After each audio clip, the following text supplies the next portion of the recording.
નમસ્કાર વિદ્યાર્થી મિત્રો, હું ભાવેશ વાળા આજના વિડીયો લેક્ચરમાં દરેક વિદ્યાર્થી મિત્રોનું હાર્દિક સ્વાગત કરું છું.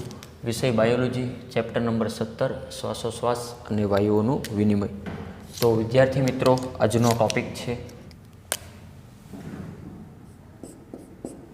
ઓક્સિજન વિયોજક ચક્ર સમજાવો.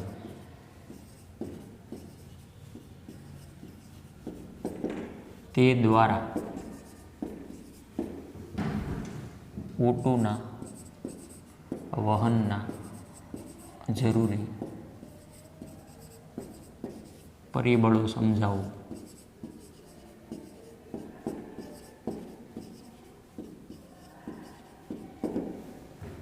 શેની વાત આજના લેક્ચરમાં આપણે કરવાની છે?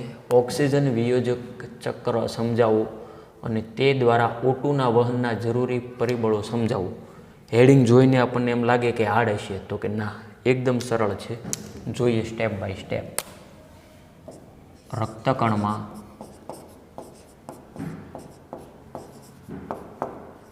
લાલ રંજક કણ ધરાવતું હિમોગ્લોબિન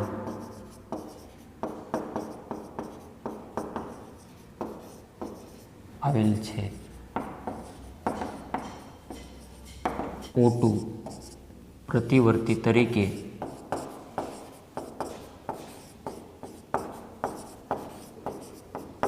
હિમોગ્લોબિન સાથે જોડાય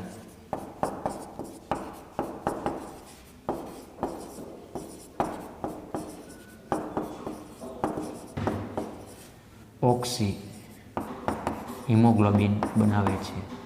ઓક્સી હિમોગ્લોબિન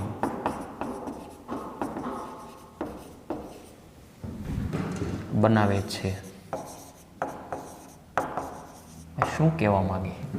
રક્તકણ રુધિરમાં, બ્લડની અંદર રક્તકણ, શ્વેતકણ આવું બધું હોય, RBCs, જે નેક્સ્ટ લેક્ચરની અંદર એટલે કે નેક્સ્ટ ચેપ્ટર 18 આપણે શરૂઆત કરશું ત્યારે આપણે વિસ્તૃતમાં જોવાનું જ છે રક્તકણનું બંધારણ, બધું બ્લડનું બંધારણ. તો રક્તકણમાં લાલ રંજક કણ ધરાવતું શું આવેલું હોય? હિમોગ્લોબિન. રેડી? લોહી એટલે કે બ્લડનો લાલ રંગ જેને આભારી છે તે છે હિમોગ્લોબિન. રક્તકણમાં લાલ રંજક કણ ધરાવતું શું આવેલું છે? હિમોગ્લોબિન. O2 પ્રતિવર્તી એટલે કે રિવર્સેબલ O2 પ્રતિવર્તી તરીકે હિમોગ્લોબિન સાથે જોડાય. O2 છે જે કોની સાથે જોડાઈ જશે? હિમોગ્લોબિન. ઓક્સિજન અને હિમોગ્લોબિન બંનેની સંધિ જોડો તો ઓક્સી હિમોગ્લોબિન આવું કંઈક થયું. O2 પ્રતિવર્તી તરીકે હિમોગ્લોબિન સાથે જોડાય અને શું બનાવે? ઓક્સી હિમોગ્લોબિન બનાવે. શા માટે બનાવ્યું? તો આગળ એનો કંઈક ઉપયોગ તો આવવાનો જ હશે, હોય જ તે. બીજો સ્ટેપ, દરેક હિમોગ્લોબિન અણુ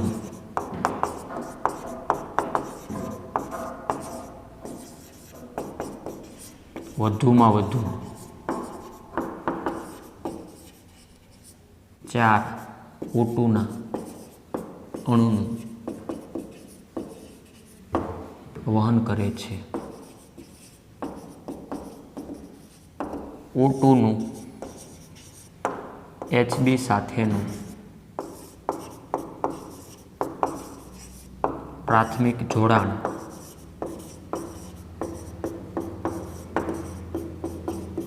અહીં આપણાથી થોડીક મિસ્ટેક છે. પ્રાથમિક જોડાણની O2નું Hb સાથેનું જોડાણ પ્રાથમિક રીતે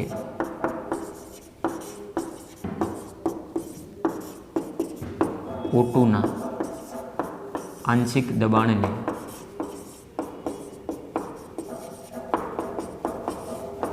આભારી છે. એક એક મુદ્દા જોતા જશો ને એમ તમને વધારે સરળ લાગશે. દરેક હિમોગ્લોબિન કાંઈ એક અણુ હોય એવું જરૂરી નથી. બ્લડમાં એવા તો અસંખ્ય લાખો કરોડોની સંખ્યામાં છે. તો દરેક હિમોગ્લોબિન શું કરશે? વધુમાં વધુ 4 ઓક્સિજનના અણુનું વહન કરે. ઓક્સિજન અને હિમોગ્લોબિન જોડાઈ ગયા તો હિમોગ્લોબિન સાથે ઓક્સિજનનું વહન થવાનું જ છે, તો કે થવાનું જ છે. પણ એ યાદ રાખજો, દરેક એક હિમોગ્લોબિન અણુ વધુમાં વધુ કેટલા અણુનું વહન કરી શકે? 4. ક્લિયર? O2 અને HB આ નવું આવ્યું તો કે ના, હિમોગ્લોબિન જ છે. O2નું HB હિમોગ્લોબિન સાથેનું જોડાણ પ્રાથમિક રીતે O2ના આંશિક દબાણને આભારી છે. જામ્યું? હા એમ. CO2નું આંશિક દબાણ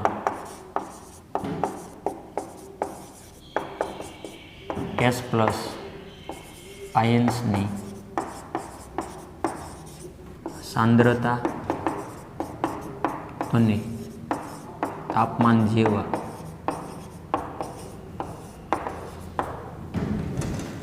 પરિબળો આ જોડાણમાં ખલેલ પહોંચાડે છે.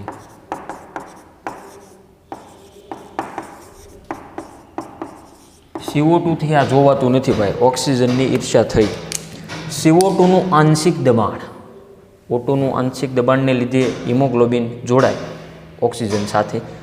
જ્યારે CO2નું આંશિક દબાણ H+ આયન્સની સાંદ્રતા અને તાપમાન CO2નું આંશિક દબાણ H+ આયન્સની સાંદ્રતા અને તાપમાન જેવા પરિબળો આ જોડાણમાં ખલેલ પહોંચાડે છે. એટલે કે આ જોડાય છે હિમોગ્લોબિન અને ઓક્સિજન તેને ડિસ્ટર્બ કરશે તેમ. કોણ? CO2નું આંશિક દબાણ, H+ આયન્સની સાંદ્રતા અને તાપમાન. MCQ માટે અગત્યનું હોય ભાઈ, તમારે તો નીટ માટે જ યાદ રાખવાનું છે. ખાસ ધોરણ 11 સાયન્સ એક શબ્દ યાદ રાખજો અને સ્કેન કરજો મગજમાં, જેથી લાંબો સમય સુધી 2 વર્ષ સુધી યાદ રહે. ક્લિયર? સમજવાનું છે, આપણે ગોખવાનું નથી. HBની O2 સાથેની સંતૃપ્ત ટકાવારીને PO2ની સામે આલેખિત કરતા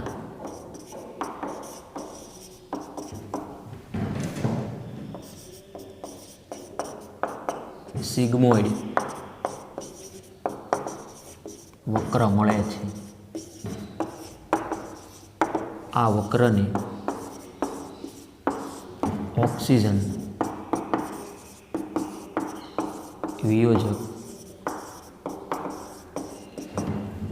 વક્ર કહે છે.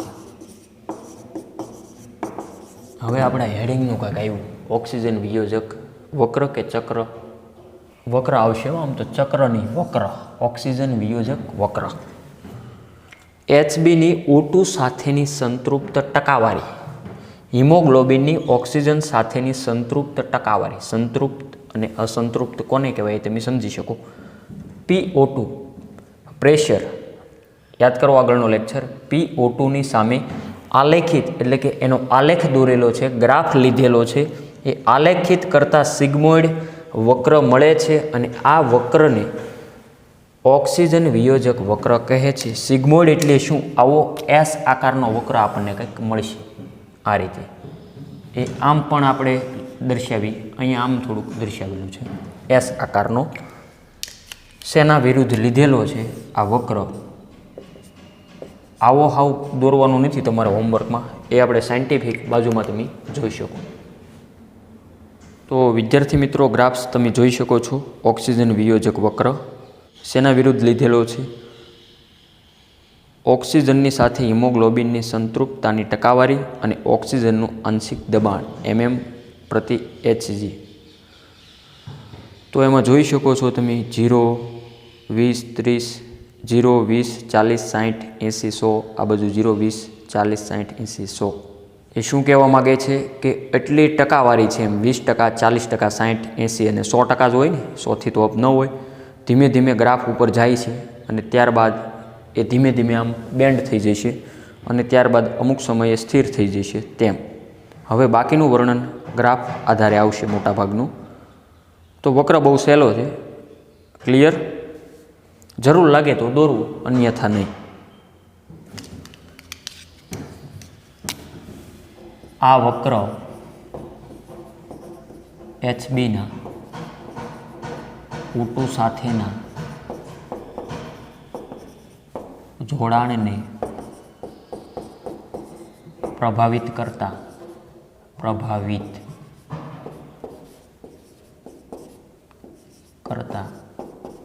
PCO2 S+ ની સાંદ્રતા વગેરે પરિબળોના અભ્યાસમાં ઉપયોગી છે. બધી વસ્તુ તમને હવે આવડે છે. હમણાં ગ્રાફ તમે જોયું કે આ વક્ર સિગ્મોઇડ આકારનો જે આપણે જોયું તે HB હિમોગ્લોબિન અને O2 સાથેના જોડાણને પ્રભાવિત કરતા PCO2 અને S+ ની સાંદ્રતા વગેરે આ પરિબળોના અભ્યાસ માટે ઉપયોગી છે. અભ્યાસ કરવો હોય તો આ બધી વસ્તુ ધ્યાનમાં રાખવી આવશ્યક હોય. વાયુકોષ્ઠોમાં ઊંચું PO2, નીચું PCO2, ઊંચી H+ ની સાંદ્રતા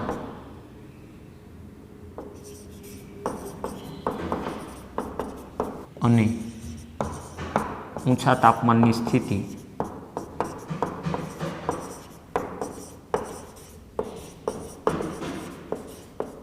ઓક્સી હિમોગ્લોબિનમાંથી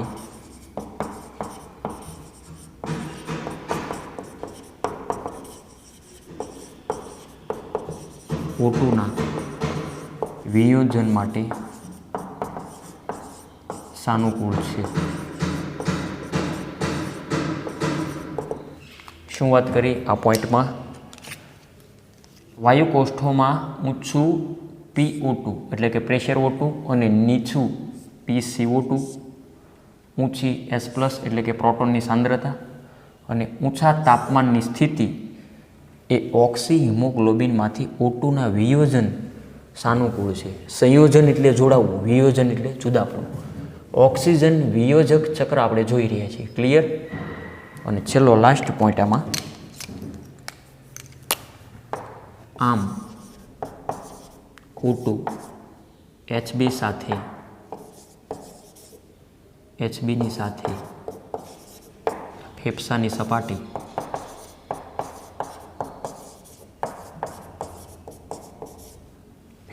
સપાટીએ જોડાય છે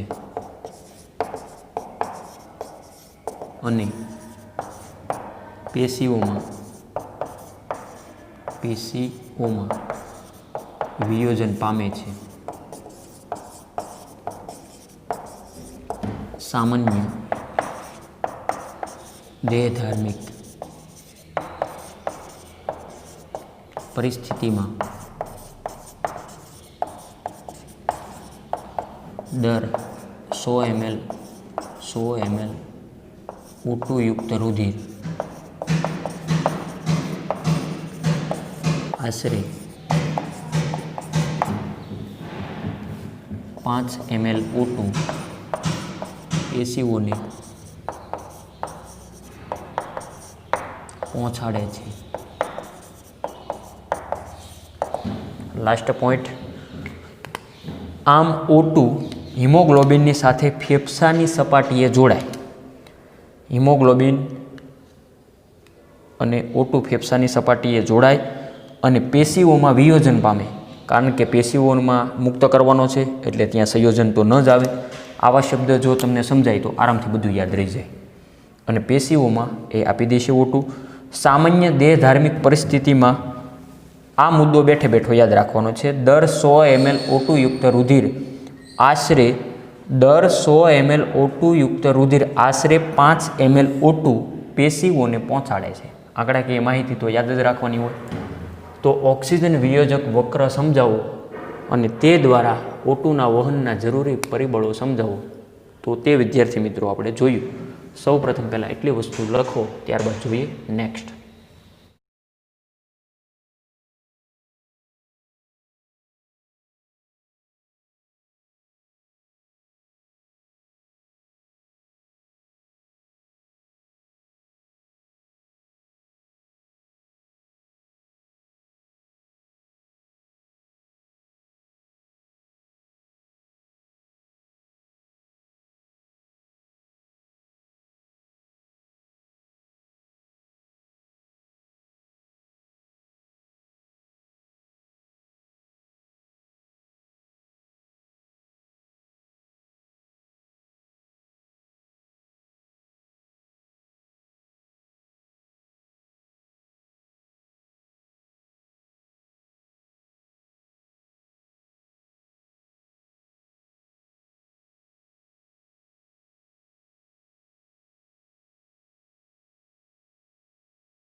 નેક્સ્ટ ક્વેશ્ચન સ્લાઇડમાં જોઈ શકો વિદ્યાર્થી મિત્રો. વર્ણવો કાર્બન ડાયોક્સાઇડનું વહન. ઓક્સિજનનું વહન હમણાં જોયું. Transport of CO2. વર્ણન બહુ સરળ છે. CO2 હિમોગ્લોબિન દ્વારા કાર્બેમિનો હિમોગ્લોબિન સ્વરૂપે વહન પામે. આંકડાકીય માહિતી યાદ રાખવી. 20-25%. કેટલો? 20-25%. આ જોડાણ CO2ના આંશિક દબાણ સાથે સંબંધિત છે. PO2 જોડાણને અસર કરતું મુખ્ય પરિબળ છે. બરાબર. કોણ? પ્રેશર O2 જોડાણને અસર કરતું મુખ્ય પરિબળ છે કાર્બન ડાયોક્સાઇડના વહનમાં. જ્યારે પેશીઓમાં PCO2 વધુ અને PO2 ઓછું હોય ત્યારે CO2નું જોડાણ પણ, જ્યારે પેશીઓમાં PCO2 વધુ અને PO2 ઓછું ત્યારે CO2નું જોડાણ વધુ થાય. આવું આપણે આગળ પણ જોયું હતું. ત્યાં ઓક્સિજનમાં PO2 વધુ હતું જ્યારે PCO2 ઓછું હતું. અહીંયા તેના કરતાં ઉલટું, કે પેશીઓમાં PCO2 વધુ હોય. રેડી? એટલે કે જેનું વહન થવાનું હોય તે વધુ હોવું જોઈએ. કે પેશીઓમાં PCO2 વધુ અને PO2 ઓછું હોય ત્યારે CO2નું જોડાણ વધુ. પણ જ્યારે વાયુકોષ્ઠોમાં PCO2 ઓછું અને PO2 વધારે હોય ત્યારે CO2નું કાર્બેમિનો હિમોગ્લોબિનમાંથી વિયોજન પામે છે, એટલે કે મુક્ત થાય. એટલે કે પેશીઓમાં HB સાથે જોડાયેલ CO2 વાયુકોષ્ઠોમાં મુક્ત થાય. આવ્યું કે ન આવ્યું? Next slide. કાર્બોનિક એનહાઇડ્રેઝ ઉત્સેચક રક્તકણોમાં વધુ સાંદ્રતા અને થોડા પ્રમાણમાં રુધિરરસમાં પણ હોય છે. કોણ? કાર્બોનિક એનહાઇડ્રેઝ. એ જ પ્રત્યે આવે એ હંમેશા ઉત્સેચક હોય.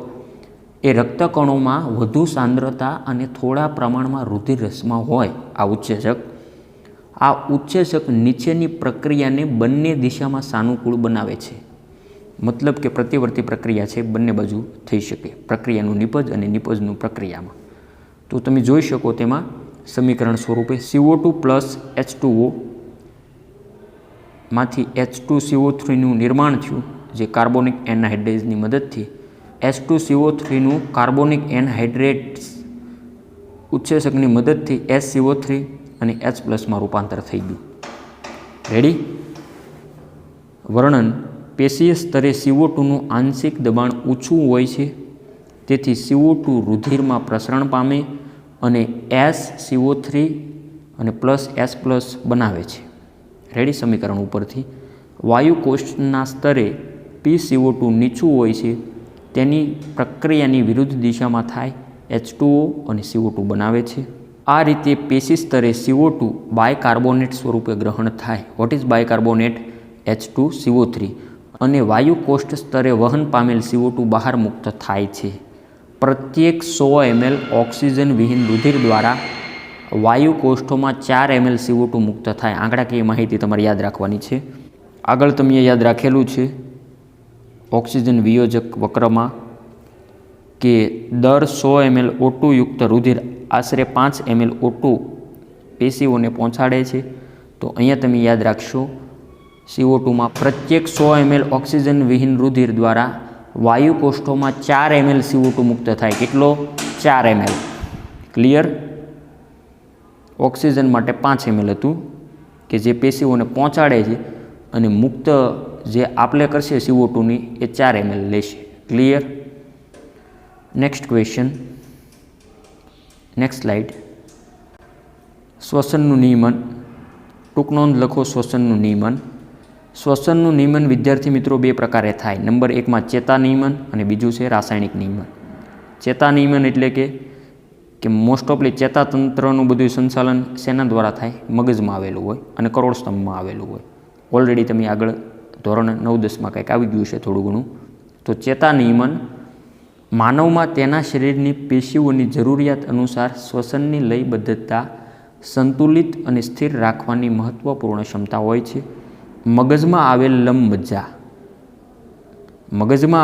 લંબમજ્જા પ્રદેશમાં વિશિષ્ટ શ્વસન લયબદ્ધતાનું કેન્દ્ર આવેલું હોય છે, જે પ્રાથમિક રીતે શ્વસનના નિયમન માટે જવાબદાર હોય છે.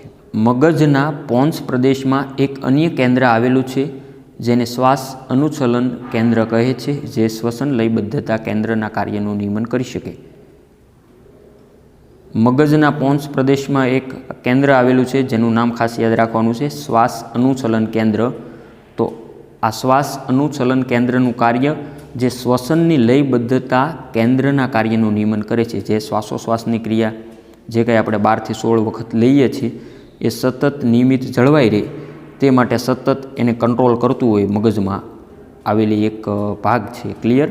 ત્યાંથી આ કેન્દ્રના ચેતાકીય સંકેતો શ્વાસના સમયમાં ઘટાડો કરી શકે છે અને આ રીતે શ્વસન દરમાં ફેરફાર કરી શકાય. દાખલા તરીકે આપણે કોઈ હાર્ડવર્ક કરતા હોય તો શ્વાસોશ્વાસની ક્રિયામાં વધારો થાય, અને એકદમ શાંતિથી બેઠા હોય તો શ્વાસોશ્વાસની ક્રિયામાં ઘટાડો થાય. તો આ બધા જનું નિયમન ચેતા નિયમન દ્વારા થતું હોય, જે ઓલરેડી મગજમાં તેનું બધું મોનિટરિંગ હોય. ક્લિયર? લયબદ્ધતા કેન્દ્રની પાસે એક રાસાયણિક સંવેદી વિસ્તાર આવેલો છે, જે CO2 અને H+ માટે અતિ સંવેદી હોય છે. લયબદ્ધતા કેન્દ્ર ક્યાં આવ્યું? મગજમાં. તો તેની પાસે એક રાસાયણિક સંવેદી વિસ્તાર આવેલો છે એની એક્ઝેક્ટ બાજુમાં, જે CO2 અને H+ માટે અતિ સંવેદી હોય છે. આ પદાર્થોની વૃદ્ધિથી આ કેન્દ્ર સક્રિય થાય, જે લયબદ્ધતા કેન્દ્રને સંકેત આપે છે અને શ્વસન પ્રક્રિયામાં જરૂરી ગોઠવણ કરે, જેથી આ પદાર્થોનો નિકાલ થઈ શકે. મતલબ લયબદ્ધતા કેન્દ્રની સાથે રાસાયણિક સંવેદી વિસ્તાર આવેલો છે, તે તેને હેલ્પ કરશે ચેતા નિયમનમાં. અને બીજું છે રાસાયણિક નિયમન. શ્વસનનું રાસાયણિક નિયમન ધમનીમાંના રુધિર અને મસ્તિષ્ક મેરુજળમાંના CO2ના પ્રમાણથી નિયમિત હોય છે. તો વિદ્યાર્થી મિત્રો, તમારે આગળના ચેપ્ટરની અંદર મગજની બધી રચના આપણે જોવાની છે. અત્યારે જોઈ નથી એટલે થોડાક શબ્દો કદાચ તમને સ્ટ્રોંગ લાગી શકે. શ્વસનનું રાસાયણિક નિયમન: ધમની શુદ્ધ રુધિર લઈ જાય, શિરા અશુદ્ધ રુધિર લાવે. મગજની ફરતે આવેલું આવરણ અને તેમાં આવેલું પ્રવાહી, જેને મસ્તિષ્ક મેરુજળ કહેવાય, જે મગજમાં યાંત્રિક આંચકા સામે રક્ષણ આપે, જે આપણે ઓલરેડી ડિટેલમાં શીખવાના છે આગળના ચેપ્ટરમાં. તો શ્વસનનું રાસાયણિક નિયમન ધમનીમાંના રુધિર અને મસ્તિષ્ક મેરુજળમાંના O2ના પ્રમાણથી નિયમિત હોય છે.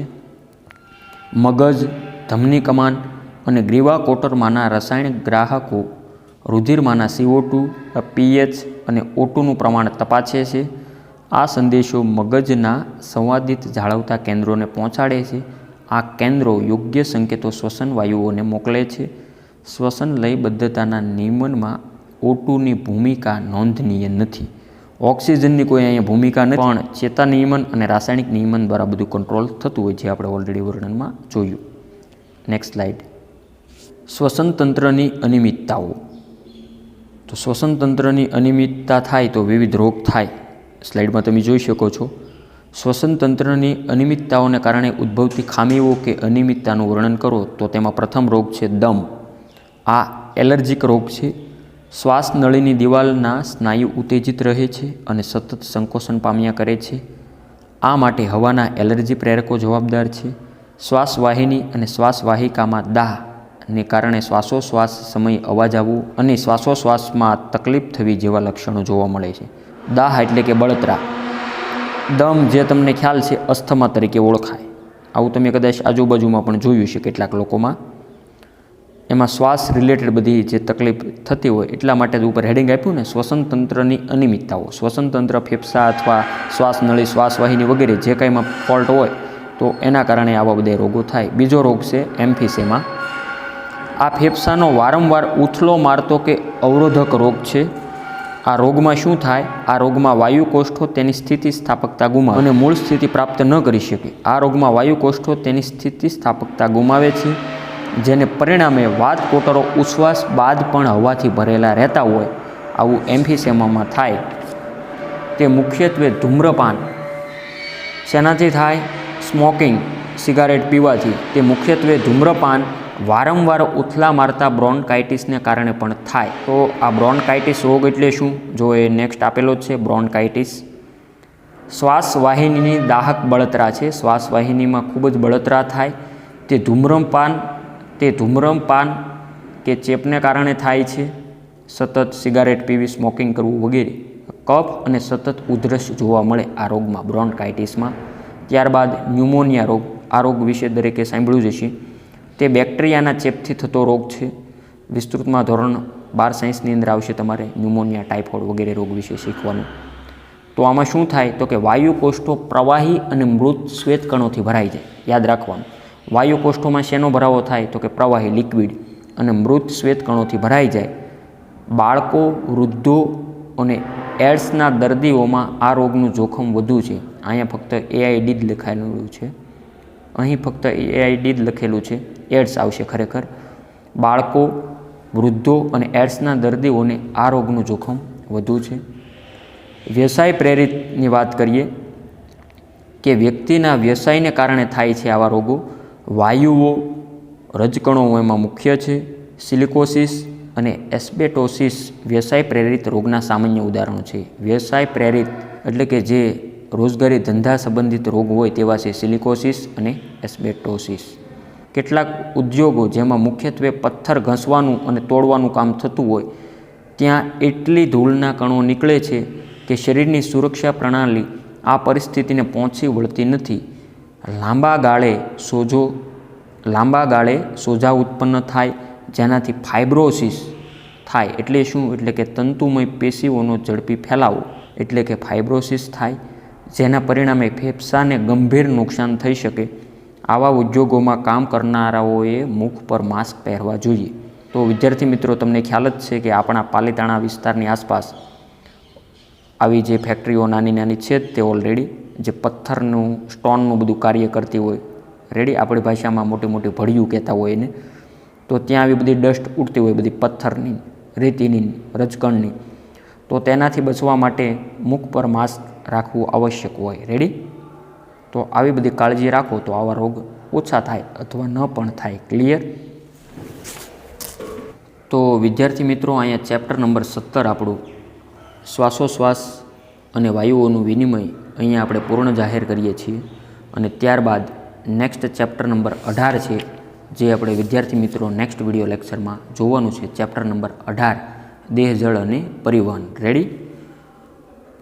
તો વિદ્યાર્થી મિત્રો, આજનો વિડીયો લેક્ચર એટલે સુધી રાખીએ.